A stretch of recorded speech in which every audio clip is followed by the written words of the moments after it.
कृतिका की कही हुई बातें सुनने के बाद मुझे मीरा की बातों पर भी भरोसा नहीं हो रहा था। अब मुझे नहीं पता चल रहा था कि मीरा सच कह रही थी या फिर झूठ, पर उस फोटो का एक ही मतलब था कि मीरा के साथ कुछ ना कुछ तो बुरा हो रहा है। और लास्ट एपिसोड में आप सबको और मुझे पता चला कि शायद अभी मीरा जिंदा है। So what's up guys? पर अगर मीरा जिंदा है तो वो है कहाँ पर? अगर उसे कृतिका ने बांध कर कहीं ना कहीं रखा हुआ है और वो जिंदा है तो शायद वो मुझे कुछ ना कुछ हिंट दे रही है खुद तक पहुँचने के लिए।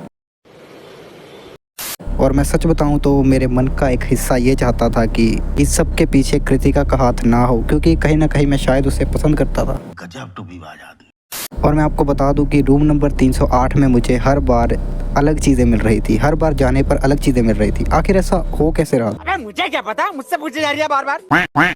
आज मैं रूम नंबर 308 में फिर से जा रहा हूँ और इस बार मैं तब तक इस रूम को नहीं छोड़ने वाला जब तक मैं इस केस को सॉल्व नहीं कर लेता। मुझे लगता है कि शायद मीरा को ढूंढने का रास्ता रूम नंबर 308 में से ही है, क्योंकि मुझे हर सबूत रूम नंबर 308 में से ही मिला था। क्या मीरा मुझे सबूत दे रही थी या फिर कृतिका मुझे जाल में फंसा रही थी? मैं पूरी रात जगता रहा उसी रूम में, ये सोचकर कि शायद मीरा मुझे फिर से कांटेक्ट या फिर कोई सबूत भेजने की कोशिश करेगी। पर कुछ भी नहीं हुआ। 2 दिन बीत गए, 3 दिन बीत गए और चौथे दिन मेरे रूम के बाहर एक की कार्ड मिला। मैंने उस की कार्ड को उठाया और सीधा मैनेजर के पास चला गया। और मैंने जब उस मैनेजर को वो की कार्ड दिखाया तो वो सुन्न हो गई, जैसे मैंने उसे कोई मरा हुआ चूहा दिखा दिया। उसने उस की कार्ड को ऐसे होल्ड करा जैसे कि वो कोई ऐसी चीज़ है जो करंट मार रही हो। और ये चीज़ मुझे मैनेजर या फिर आप कह सकते हैं उस की कार्ड के बारे में ऑफ लगी, क्योंकि वो की कार्ड इतना भी डरावना नहीं था या फिर इतना भी ख़राब नहीं था कि मैनेजर को घबराहट हो जाए उसे पकड़ने में। Good question. क्योंकि अब मैं इस केस को सॉल्व करना चाहता था, मैं हर चीज़ पर ध्यान रख रहा था। और की कार्ड स्टोरेज रूम का था। रात होते ही मैं स्टोरेज रूम की ओर बढ़ गया।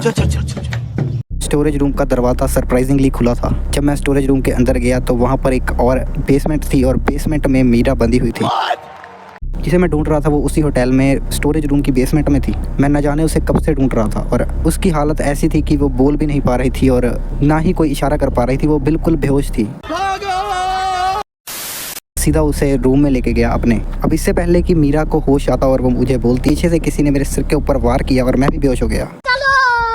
मुझे लग रहा था कि मेरे साथ भी वैसा ही होने वाला है जैसा मीरा के साथ हुआ। आखिर मेरे साथ आगे होने क्या वाला है? मतलब मुझे तो पता है कि मेरे साथ क्या होने वाला है, पर आप लोगों को अगर जानना है चैनल को सब्सक्राइब कर लीजिए। धन्यवाद। मिलते हैं अगले पार्ट।